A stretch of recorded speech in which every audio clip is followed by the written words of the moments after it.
2 Rois chapitre 6. Les fils des prophètes dirent à Élisée, « Voici, le lieu où nous sommes assis devant toi est trop étroit pour nous. Allons jusqu'au Jourdain, nous prendrons là chacun une poutre, et nous nous y ferons un lieu d'habitation. » Élisée répondit, « Allez. » Et l'un d'eux dit, « Consens à venir avec tes serviteurs. » Il répondit, « J'irai. » Il partit donc avec eux. Arrivés au Jourdain, ils coupèrent du bois. Et comme l'un d'eux abattait une poutre, le fer tomba dans l'eau. Il s'écria, « Ah! Mon Seigneur, il était emprunté. » L'homme de Dieu dit, « Où est-il tombé ?» Et il lui montra la place. Alors Élisée coupa un morceau de bois, le jeta à la même place, et fit surnager le fer. Puis il dit, « Enlève-le. » Et il avança la main, et le prit. Le roi de Syrie était en guerre avec Israël, et, dans un conseil qu'il tint avec ses serviteurs, il dit, « Mon camp sera dans un tel lieu. » Mais l'homme de Dieu fit dire au roi d'Israël, « Garde-toi de passer dans ce lieu, car les Syriens y descendent. » Et le roi d'Israël envoya des gens, pour s'y tenir en observation, vers le lieu que lui avait mentionné et signalé l'homme de Dieu. Cela arriva non pas une fois ni deux fois. Le roi de Syrie en eut le cœur agité, il appela ses serviteurs, et leur dit, « Ne voulez-vous pas me déclarer lequel de nous est pour le roi d'Israël ?» L'un de ses serviteurs répondit, « Personne. Au roi mon seigneur, mais Élisée, le prophète, qui est en Israël, rapporte au roi d'Israël les paroles que tu prononces dans ta chambre à coucher. » Et le roi dit, « Allez et voyez où il est, et je le ferai prendre. » On vint lui dire, « Voici, il est à Dothan. » Il y envoya des chevaux, des chars et une forte troupe, qui arrivèrent de nuit et qui enveloppèrent la ville.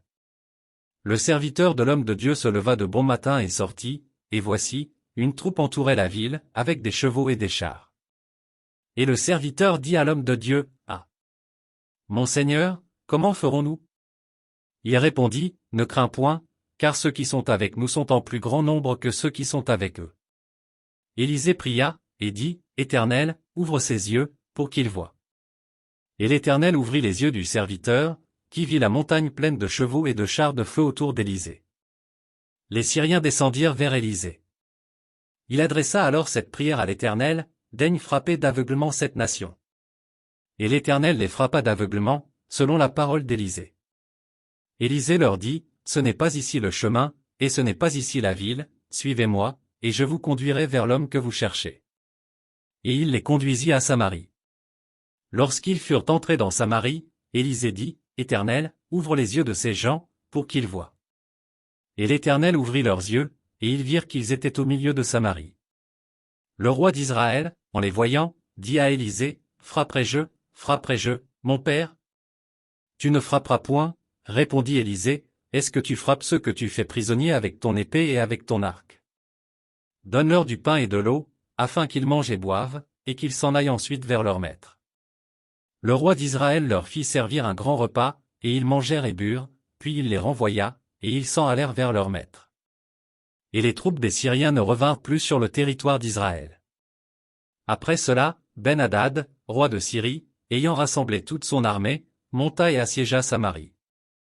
Il y eut une grande famine dans Samarie, et ils la serrèrent tellement qu'une tête d'âne valait 80 sicles d'argent, et le quart d'un cap de fiente de pigeon 5 sicles d'argent. Et comme le roi passait sur la muraille, une femme lui cria, « Sauve-moi, ô roi, mon seigneur. » Il répondit, « Si l'Éternel ne te sauve pas, avec quoi te sauverai-je? Avec le produit de l'air ou du pressoir ?» Et le roi lui dit, « Que as-tu » Elle répondit, « Cette femme-là m'a dit, donne ton fils. Nous le mangerons aujourd'hui, et demain nous mangerons mon fils. Nous avons fait cuire mon fils, et nous l'avons mangé.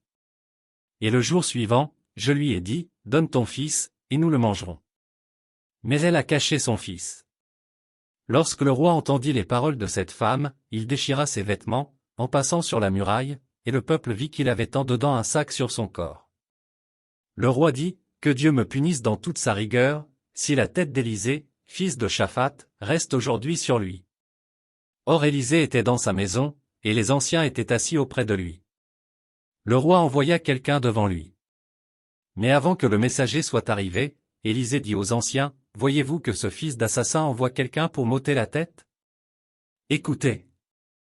Quand le messager viendra, fermez la porte, et repoussez-le avec la porte, le bruit des pas de son maître ne se fait-il pas entendre derrière lui?